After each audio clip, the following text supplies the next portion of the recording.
பாடம் 11 பெருக்கல் மற்றும் வகுத்தல். நாம சென்ற பாடத்துல கூட்டல் மற்றும் கழித்தல் கணக்குகளை பார்த்தோம். இப்ப பெருக்கல் மற்றும் வகுத்தல் கணக்குகளை பார்ப்போம். முதல்ல பெருக்கல் கணக்குகளை பார்ப்போம்.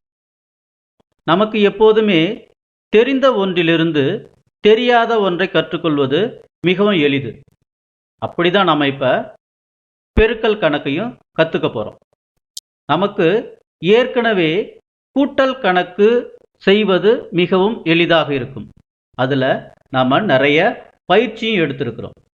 அந்த கூட்டல் கணக்கிலிருந்து எவ்வாறு பெருக்கல் கணக்கின கொண்டு வருவது என்பதை பற்றி இப்ப பார்க்கலாம். பெருக்கல். இப்ப என்ன தெரியுது? வாழைப்பழ சீப்பு. அந்த வாழைப்பழ சீப்புல எத்தனை பழங்கள் இருக்குது? 2 பழங்கள் இருக்குது. 2 என்ற எண்ணை கீழே எழுதிக்கிறோம். அதன் பிறகு கூட்டல் குறி போடுறோம். அதே மாதிரி கீழையும் கூட்டல் குறி போடுறோம். பிறகு மற்றொரு வாழைப்பழ சீப்பு. அதுலயும் எத்தனை பழங்கள் இருக்குது? 2. அதை நாம கீழே எழுதுறோம். பிறகு 2 இடத்துலையும் கூட்டல் குறி போடுறோம். மீண்டும் 2 வாழைப்பழங்கள். அதுக்குரிய எண் 2 எழுதியாச்சு. பிறகு 2 இடங்கள்லையும் கூட்டல் குறி போட வேண்டும். பிறகு மீண்டும் 2 வாழைப்பழங்கள். அதுக்குரிய எண்ணான 2ஐ எழுதிக்கிறோம். கூட்டல் குறி 2 இடங்கள்லையும் போடணும். மீண்டும் ஒரு 2 வாழைப்பழங்கள். கீழே 2 என்ற எண்ணை எழுதி கொள்ள வேண்டும். மீண்டும் சமக்குறி அப்படிங்கிற குறியீடை நாம எழுதுறோம். கீழையும் சமக்குறி போட்டுக்கிறோம். இப்ப எல்லா வாழைப்பழங்களையும் நாம கூட்டனாக்க எத்தனை வருதுன்னு பார்க்கிறோம். ஒரு வாழைப்பழ சீப்பு, 2 சீப்பு, 3 வாழைப்பழ சீப்பு, 4, 5. மொத்தம் 5 வாழைப்பழ சீப்புகள் இருக்குது. ஒரு சீப்புலையும் எத்தனை பழங்கள் இருக்குது? 2 பழங்கள் இருக்கு.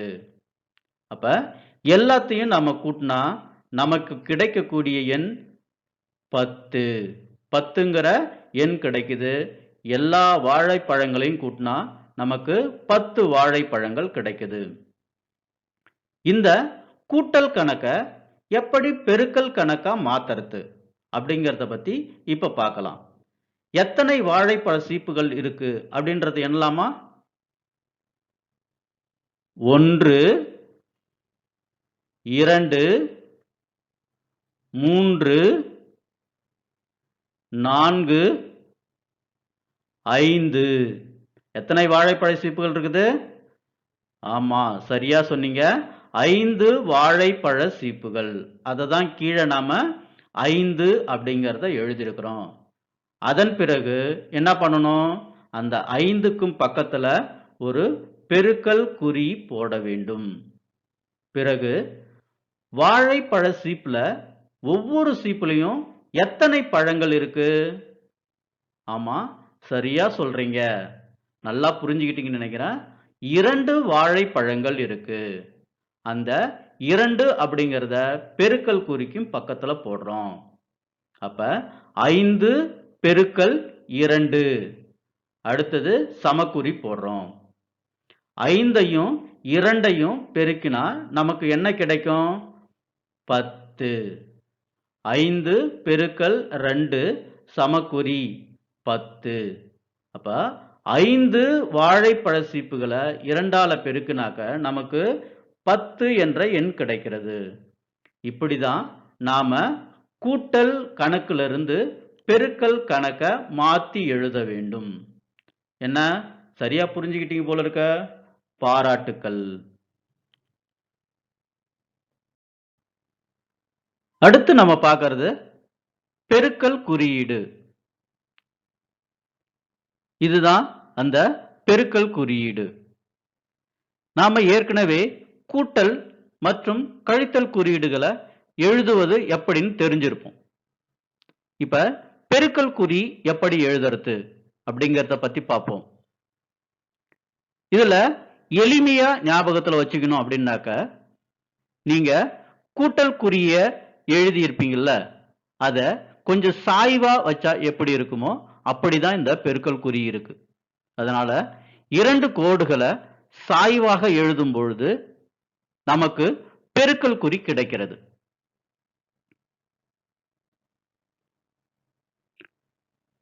இங்க தொடர் கூட்டலின் சுருக்கமே பெருக்கல் ஆகும் அப்படின்னு கொடுத்திருக்கிறாங்க.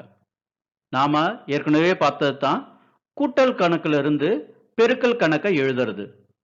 தொடர்ந்து ஒரு எண்ணை கூட்டுறதுக்கு பதிலா அதை பெருக்கி போடலாம் அப்படிங்கறது தான் நம்ம பார்த்தோம். மேலும் ஒரு சில எடுத்துக்காட்டுகள்ல அதை நம்ம பார்ப்போம். தொடர் கூட்டலின் சுருக்கமே பெருக்கல் ஆகும் அப்படிங்கிறதுக்கு ஒரு சில எடுத்துக்காட்டு கணக்குகளை பார்க்கலாம். இப்ப நமக்கு தெரியறது 3 என்ற எண். அதுக்கு பக்கத்துல கூட்டல் குறி போட்டுக்கிறோம். மீண்டும் 3 என்ற எண்ணை கூட்ட வேண்டும். பக்கத்திலே கூட்டல் குறி. மறுபடியும் 3 என்ற எண் எழுதப்படுகிறது. மீண்டும் கூட்டல் குறி. மற்றொரு முறை 3 என்ற எண்ணை கூட்ட வேண்டும். இப்ப திரையில எத்தனை 3 தெரிகிறது? 4 3கள் கூட்டப்பட்டிருக்கின்றன. சமக்குறி போட்டுக்கிறோம். எத்தனை 3கள் கூட்டப்பட்டிருக்குதுன்னு சொல்லும்? 4 3கள். அப்ப 4 என்று எழுத வேண்டும். 4 முறை எந்த எண்ணை கூட்டுறோம்? 3 என்ற எண்ணை கூட்டுறோம். அதனால பெருக்கல் குறி போட்டு கூட்டப்படுகின்ற எண்ணை எழுதுறோம். 3 என்ற எண் கூட்டப்படுகிறது. 3 என்ற எண் 4 முறை கூட்டப்படுகிறது. இதைதான் நம்ம பெருக்கல் வடிவில் எழுதியிருக்கிறோம். இது இரண்டுமே சமம். இப்ப 4ஐயும் 3ஐயும் பெருக்கினா நமக்கு என்ன கிடைக்குது? 12 என்ற எண் கிடைக்கிறது. மேலும் ஒரு எடுத்துக்காட்டு. இப்ப நமக்கு திரையில தெரிந்தது என்னது? 5 என்ற எண். அதுக்கும் பக்கத்துல கூட்டல் குறி போடுறோம். மீண்டும் ஒரு முறை 5 கூட்டல் 5 கூட்டல்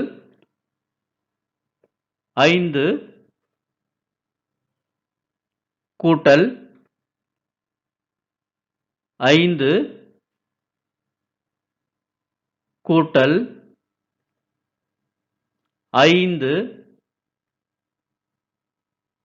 சமக்குறி. இப்ப எந்த எண் கூட்டப்படுகிறது?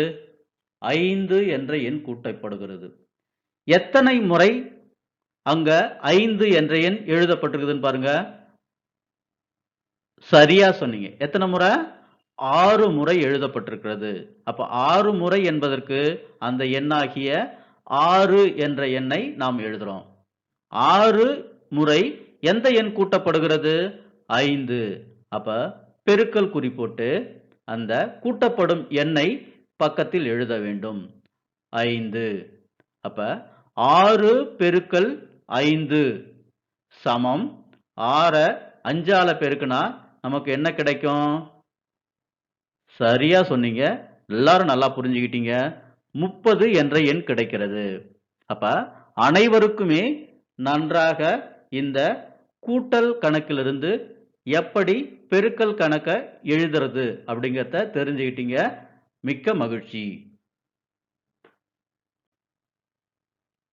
அடுத்து நம்ம பார்க்க இருப்பது வகுத்தல். தொடர் கழித்தலின் சுருக்கமே வகுத்தல். சென்ற வகுப்புல நாம தொடர் கூட்டலின் சுருக்கமே பெருக்கல் அப்படின்றத பார்த்தோம்.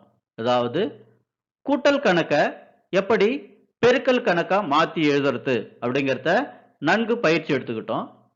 இங்க கழித்தல் கணக்க எப்படி வகுத்தல் கணக்கா மாற்றி எழுதுவது அப்படிங்கிறது தான் இந்த வகுப்புல நாம பார்க்க போறோம்.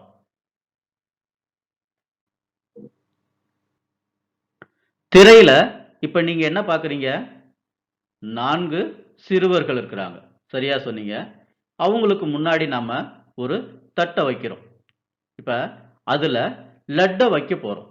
எத்தனை லட்டு வைக்கிறோம் அப்படின்றத எண்ணலாமா? 1 2 3 4 5 6 7 8 மொத்தம் 8 லட்டுகள் தட்டில் வைக்கப்பட்டுள்ளன.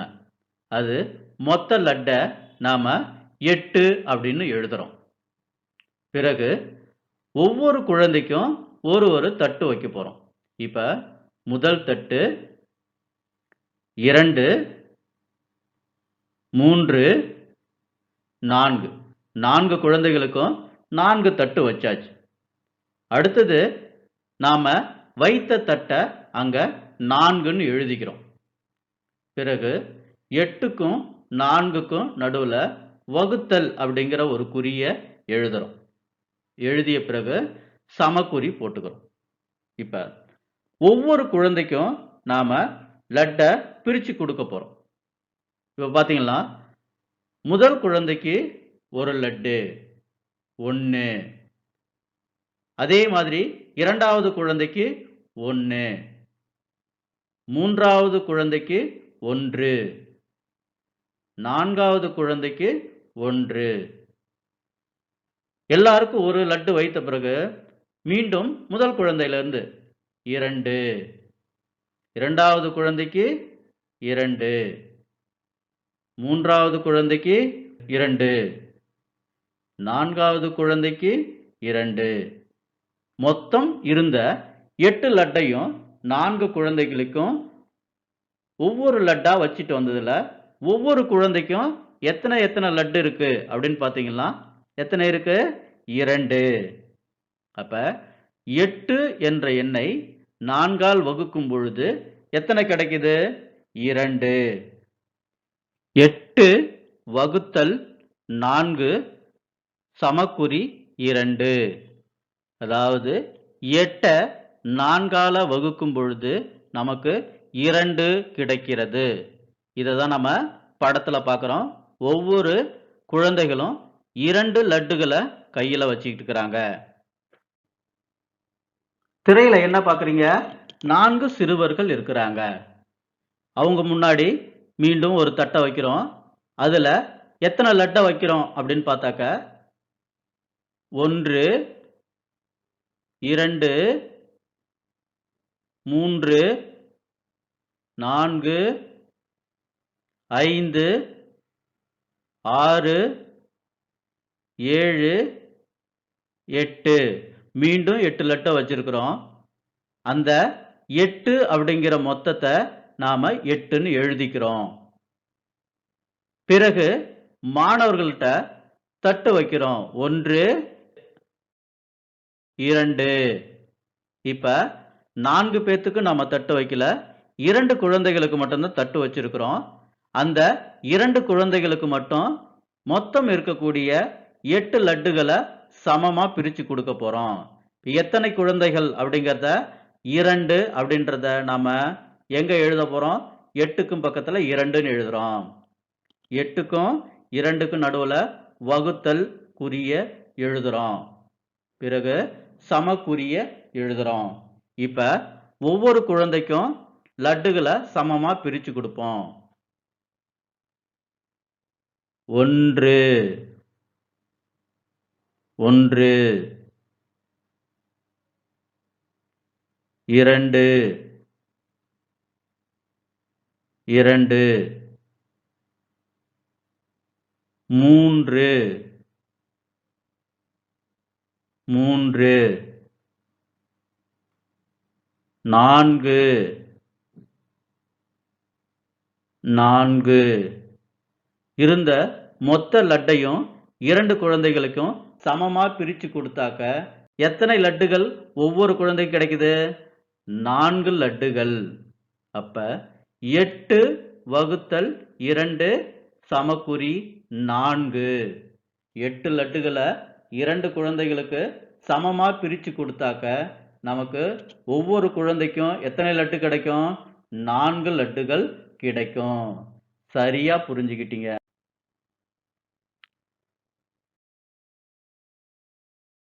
வகுத்தல் குறியீடு. வகுத்தல் குறியீடு இதுதான். இந்த வகுத்தல் குறியீடை எப்படி போடணும் அப்படின்னு பார்த்தீங்கன்னா, நாம ஏற்கனவே போட்ட அந்த கழித்தல் குறியீடை போட்டுட்டு அந்த கழித்தல் குறிக்கு மேலையும் கீழையும் ஒரு புள்ளி வச்சா அது வகுத்தல் குறி. நமக்கு ஏற்கனவே தெரிந்த கழித்தல் குறியை போட்டுட்டு அதுக்கு மேலையும் கீழையும் ஒரு புள்ளி வச்சாக்க அது வகுத்தல் குறியீடு. இப்படிதான் நாம வகுத்தல் குறியீட்டை எழுத வேண்டும். மேலும் ஒரு சில வகுத்தல் கணக்குகளை பார்க்கலாம். இங்க நமக்கு 2 வகுத்தல் கணக்குகள் கொடுத்திருக்காங்க. அத ஒன்றொன்றா பார்ப்போம். முதல்ல 12 வகுத்தல் 2 கொடுத்திருக்காங்க. 12 2ஆல வகுத்தா நமக்கு என்ன கிடைக்குது அப்படின்னு பார்த்தா என்ன கிடைக்குது? 6. 12 2ஆல வகுத்தா 6 கிடைக்குது. அதே 12 4ஆல வகுத்தா என்ன கிடைக்கும்? கீழே 2வது கணக்கு பாருங்க. 12 வகுத்தல் 4 என்ன கிடைக்கும்? 3. 12 4ஆல வகுத்தா என்ன கிடைக்கும்? 3. சரியா சொல்றீங்க. நல்லா புரிஞ்சுக்கிட்டீங்கன்னு நினைக்கிறேன். அடுத்ததா பெருக்கல் கணக்குகள். இது வரைக்கும் வகுத்தல் கணக்குகள் பார்த்தோம். ஒரு சில பெருக்கல் கணக்குகளை பார்க்கலாம். அடுத்து நாம பார்க்க போவது பொருத்துக. நாம ஏற்கனவே கூட்டலின் சுருக்கம் பெருக்கல் அப்படின்னு படிச்சிருக்கோம். அத பயிற்சியும் எடுத்திருக்கிறோம். அதை தான் இங்க கொடுத்திருக்காங்க. ஒரு பக்கத்துல கூட்டல் செயல்பாடும் இன்னொரு பக்கத்துல பெருக்கல் செயல்பாடும் கொடுத்திருக்காங்க. இரண்டையும் நாம சரியா பொருத்துவோமா? முதல்ல என்ன எண் கொடுத்திருக்காங்க பாருங்க. சரியா சொன்னீங்க. 7 என்ற எண் கொடுத்திருக்காங்க. அது எத்தனை முறை வந்திருக்குது அப்படின்னு பாருங்க. சரியா என்றீங்க. 5 முறை கூட்டியிருக்காங்க. 7 என்ற எண்ணை 5 முறை கூட்டியிருக்காங்க. அப்ப 7 என்ற எண் 5 முறை வந்திருக்கதால 5 பெருக்கல் 7 எங்க இருக்கு? எடுத்து சரியா பொருத்துங்க பார்ப்போம். சரியா பொருத்திட்டீங்க. இரண்டாவதாக இருப்பதை பாருங்க. என்ன எண் அது? 2. 2 என்ற எண் எத்தனை முறை கூட்டியிருக்காங்க? சரியா சொல்றீங்க. 3 முறை. 3 முறை 2 என்ற எண் வந்திருக்கு.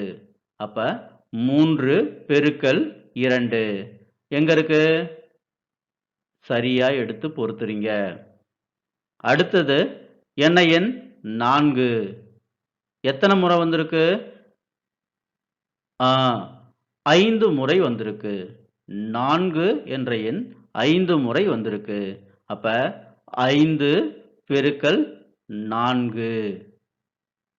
அடுத்து என்ன எண்? 9. 9 எத்தனை முறை வந்திருக்கு? 4 முறை 9 என்ற எண் வந்திருக்கு. அதை கூட்டி இருக்காங்க. அப்ப 4 பெருக்கல் 9. அதை எடுத்து சரியா பொருத்துங்க. எல்லாம் சரியா பொருத்தி இருக்கீங்க. அடுத்து கூட்டல் விவரங்களை பெருக்கலாக மாற்றுக. மீண்டும் படிக்கிறேன் பாருங்க. கூட்டல் விவரங்களை பெருக்கலாக மாற்றுக. நாம மீண்டும் மீண்டும் சொல்றதுதான் கூட்டலின் சுருக்கமே பெருக்கல். அதை நாம ஏற்கனவே நிறைய பயிற்சி எடுத்திருக்கிறோம். மீண்டும் ஒரு முறை நாம அதை சரியா செய்து பார்ப்போம். முதல்ல பாருங்க. என்ன எண் வந்திருக்கு? 6 என்ற எண் வந்திருக்கு.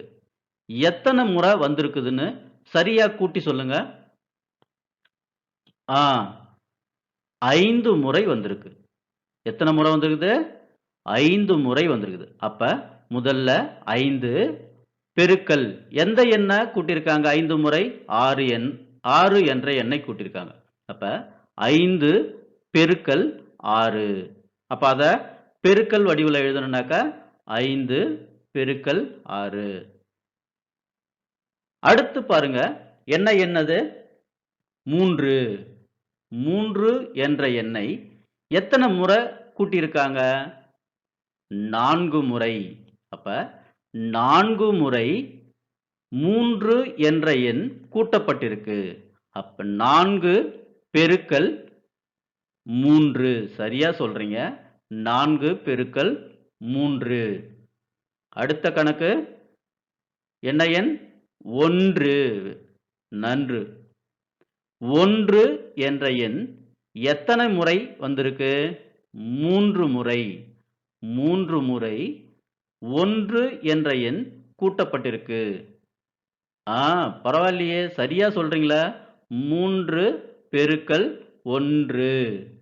எல்லாரும் நல்லா கத்துக்கிட்டீங்க போல இருக்குது. அடுத்து கடைசியா இருக்கக்கூடியது என்னது? 5. 5 என்ற எண் எத்தனை முறை? சரியா சொல்றீங்களா? முன்னாடியே 2 முறை வந்திருக்கு. 2 முறை 5 என்ற எண்ணை கூட்டியிருக்காங்க. அப்ப என்னது? 2 பெருக்கல் 5. மிக சரியா சொல்றீங்க. எல்லாரும் நல்லா கவனிச்சிருக்கீங்க. பாராட்டுக்கள். வகுத்தல் கணக்குகள். இது வரைக்கும் நாம பெருக்கல் கணக்குகளை செஞ்சிட்டு இருந்தோம். சில வகுத்தல் கணக்குகளையும் நாம அடுத்ததா பார்ப்போம். பூர்த்தி செய்க. சில வகுத்தல் கணக்குகள் கொடுத்துருக்காங்க. அதுக்கு சரியான விடைய நாம அந்த கட்டத்துல பூர்த்தி செய்ய வேண்டும். முதல்ல என்ன இருக்குது? 10 வகுத்தல் 2. 10 2ஆல வகுத்தா நமக்கு என்ன கிடைக்கும்? சரியா சொல்றீங்க, 5. அடுத்த கணக்கு, இரண்டாவது கணக்கு 10 வகுத்தல் 5. 10 5ஆல வகுத்தா என்ன கிடைக்கும் நமக்கு? சரியா சொன்னீங்க, 2. அடுத்து 5 வகுத்தல் 1. 5 1ஆல வகுத்தா நமக்கு என்ன கிடைக்கும்? 5. 5 1ஆல வகுத்தா 5 தான் கிடைக்கும். எந்த எண்ணையுமே 1ஆல வகுத்தா அதே எண் தான் கிடைக்கும். அடுத்தது 8 வகுத்தல் 4. 8 4ஆல வகுத்தா என்ன கிடைக்கும்? 2. அடுத்து 6 வகுத்தல் 3. 6 3ஆல வகுத்தா நமக்கு என்ன கிடைக்குது? 2. ரொம்ப நல்லா சொல்றீங்க. அடுத்ததா விடை காண்க அப்படிங்கிற தலைப்புல சில பயிற்சி கணக்குகள் கொடுத்திருக்கிறாங்க.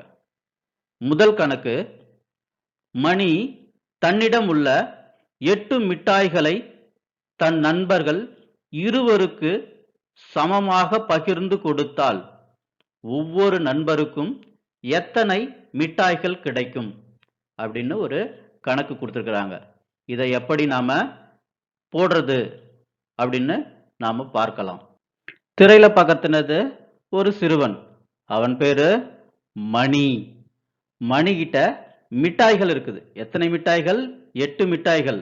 எண்ணலாமா? 1 2 3 4 5 6 7 8. மொத்தம் மணிக்கிட்ட 8 மிட்டாய்கள் இருக்கு. அந்த 8 அப்படிங்கிற மொத்தத்தை நாம முதல் கட்டத்துல எழுதிக்கிறோம். அடுத்தது மணி தன்னுடைய 2 நண்பர்களுக்கு அதை பிரிச்சு கொடுக்கிறாரு. முதல் நண்பர், அடுத்தது இரண்டாவது நண்பர். 2 நண்பர்களுக்கும் அந்த 8 மிட்டாய்களையும் சமமா பிரிச்சு கொடுக்க போறார். அப்ப எத்தனை பேருக்கு பிரிச்சு கொடுக்கிறாரு? 2 பேர். அப்ப 2 அப்படிங்கிறது அடுத்த கட்டத்துல எழுதுறோம். இதை நாம என்ன பண்ண போறோம்? வகுத்தல் குறியீட்டை எழுதுறோம். எழுதிக்கிட்டு சமக்குறி போடுறோம். போட்டுட்டு இப்ப 2 நண்பர்களுக்கும் நாம அதை சமமா பிரிக்கிறோம். முதல் நண்பருக்கு 1, இரண்டாவது நண்பருக்கு 1, அடுத்தது 2, 2, 3, 3, 4, 4 மொத்தம் இருந்த 8 மிட்டாய்களையும் 2 நண்பர்களுக்கும் சமமா பிரிச்சு கொடுத்தாச்சு. இப்ப மொத்தம் இருந்த 8ம் 2 பேருக்கும் சமமா பிரிச்சு கொடுத்த பிற்பாடு ஒவ்வொருத்தருக்கும் எத்தனை மிட்டாய்கள் இருக்கு? சரியா சொன்னீங்க. 4 மிட்டாய்கள் இருக்கு. 8 2ஆல் வகுத்தால் நமக்கு கிடைப்பது 4. சரியா சொல்றீங்க.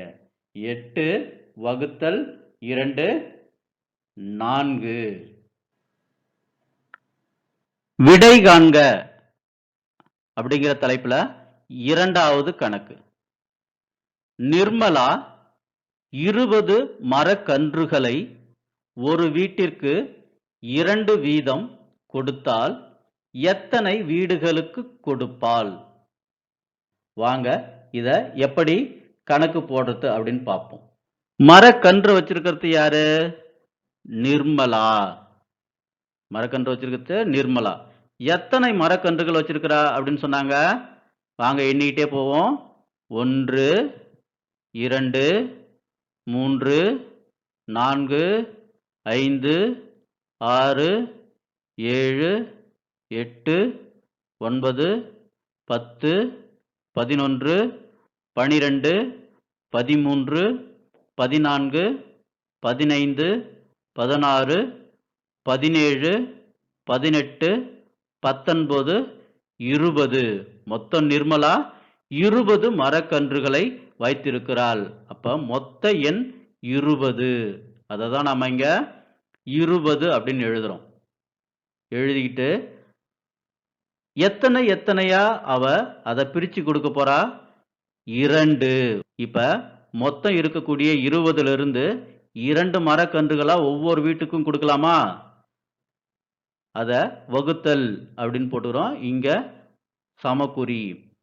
இப்ப கொடுக்கலாம். முதல் மரக்கன்று 1, 2. இது எந்த வீட்டுக்கு? முதல் வீட்டுக்கு. அடுத்தது 1, 2. இது எத்தனாவது வீட்டுக்கு? இரண்டாவது வீட்டுக்கு. 1, 2. இது எத்தனாவது வீட்டுக்கு? மூன்றாவது வீட்டுக்கு. 1, 2. இது 4ஆம் வீட்டுக்கு. அடுத்ததா 1, 2. இது எத்தனாவது வீட்டுக்கு? சரியா சொல்றீங்க. 5ஆவது வீட்டுக்கு.